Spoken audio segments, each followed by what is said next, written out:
Di tengah kawasan Trastevere, Roma, berdiri megah Basilika Santa Cecilia, sebuah gereja kuno yang menyimpan jejak kehidupan, penderitaan, dan kemuliaan salah satu martir paling terkenal dalam sejarah kekristenan, Santa Cecilia. Basilika ini dibangun di atas rumah asli Cecilia dan suaminya, Valerianus, seorang bangsawan Romawi, yang ia pertobatkan di hari pernikahan mereka. Kepadanya, Cecilia mengungkapkan kaul sucinya.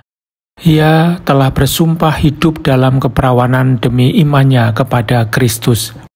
Valerianus menerima imannya dengan sepenuh hati. Bersama saudaranya Tiburtius, yang juga akhirnya dibaptis, mereka mengabdikan diri untuk menguburkan jasad para martir Kristen yang terbunuh di bawah kekejaman pemerintahan Romawi. Namun tindakan mulia ini melanggar perintah penguasa, dan keduanya pun ditangkap. Setelah mengalami siksaan yang mengerikan, mereka dipenggal kepalanya. Cecilia tidak tinggal diam. Dalam doanya di makam suami dan iparnya, ia menunjukkan kesetiaan dan cinta yang luar biasa. Namun, kesalian itu menjadi ancaman bagi penguasa. Ia ditangkap dan dijatuhi hukuman mati dengan cara dicekik uap panas di kamar mandi rumahnya sendiri. Setelah sehari semalam ia tetap hidup. Maka prefektur penguasa Romawi marah dan memerintahkan Algujo untuk memenggalnya. Namun 3 kali tebasan pedang tak mampu memisahkan kepalanya dari leher. Dalam genangan darah, Cecilia masih hidup selama 3 hari. Waktu yang ia gunakan untuk terus mewartakan iman dan membawa keluarganya kepada Kristus. Lalu ia pun wafat.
Selama berabad-abad jasad Cecilia tak diketahui keberadaannya.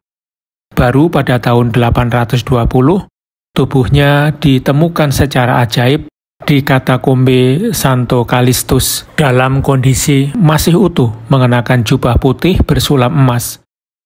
Paus Paschalis pertama memindahkannya ke basilika ini dan memerintahkan pembangunannya kembali. Basilika pun menjadi tempat ziarah suci dan simbol keteguhan iman seorang wanita muda yang memilih Tuhan di atas segalanya.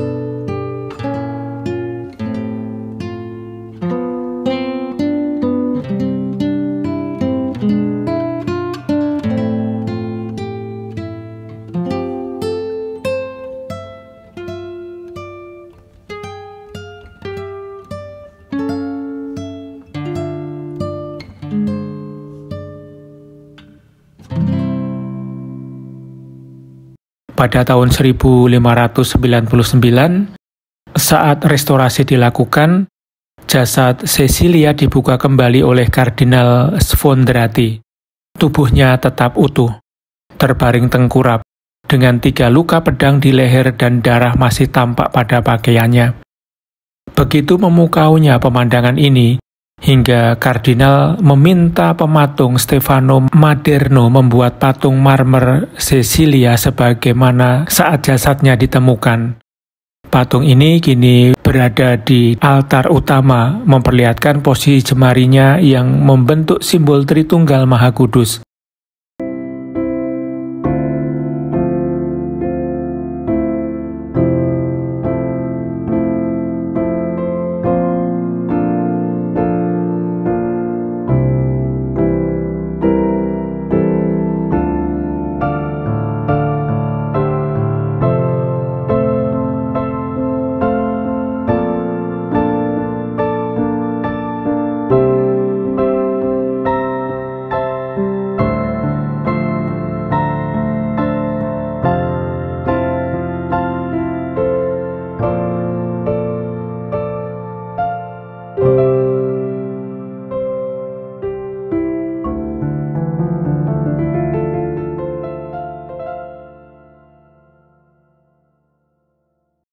Basilika ini sendiri telah mengalami banyak perubahan selama berabad-abad. Pada abad ke-12 dan ke-13 dibangunlah portiko, menara lonceng, dan biara.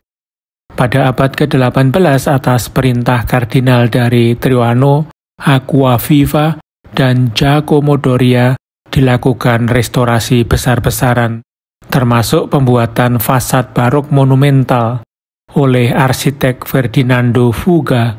Di halaman depan terdapat kantarus kuno, sebuah bejana besar tempat umat dahulu membasuh diri sebelum memasuki gereja, simbol kemurnian sebelum perjumpaan dengan Yang Ilahi. Interior basilika ini pun menakjubkan, dibagi dalam 3 lorong dengan mosaik besar di apsis yang menggambarkan Kristus bersama para santo dan santa, termasuk Cecilia dan Valerianus. Di panti imam berdiri megah karya gotik dari Arnolfo di Cambio.